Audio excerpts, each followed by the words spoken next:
Вие не сте попаднали на тези думи случайно. Светата Дева Мария се застъпва за вас, желайки ви да копнеете за Божието откровение и глас. Напишете Амин и ще чуете Божия глас, ще посрещнете завръщането на Господа и ще получите прекрасните обещания и благословения, които Той е подготвил за вас и вашето семейство. Господ Исус каза: който има ухо, нека слуша какво говори Духът към църквите. Ето, стоя на вратата и хлопам. Ако някой чуе гласа ми и отвори вратата, ще вляза при него и ще вечерям с него и той с мене.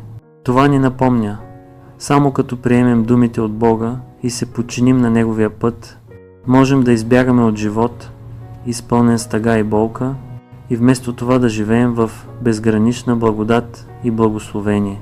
Сега Господ чука на вратата на сърцето ти. Той желае да ти даде благодата да се откъснеш наистина от тъмнината и да влезеш в Божието царство. Слушай, това е Той, който ти говори. Бог казва: осъществявам делото си из цялата вселена и на изток без спир се разнася гръмотевичен тове.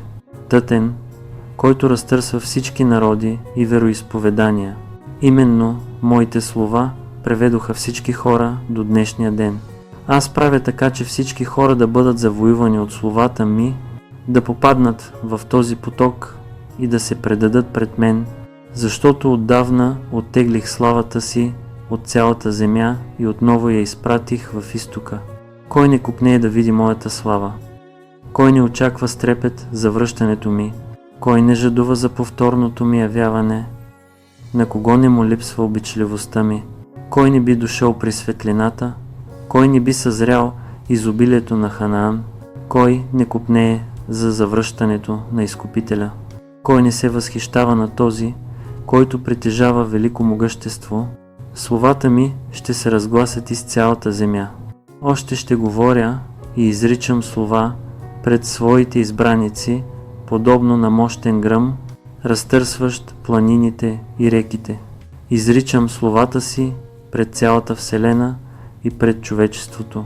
Ето защо словата от устата ми станаха съкровище на хората и всички хора милеят за словата ми.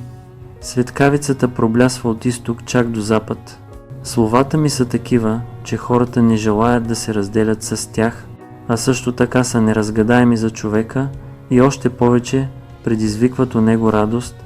Подобно на новородени бебета, всички хора се радват и веселят и празнуват моето пришествие.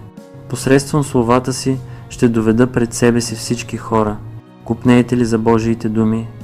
Ще отговорите ли на призива на Господа? Не забравяйте да споделите това свещено послание с тези, които обичате.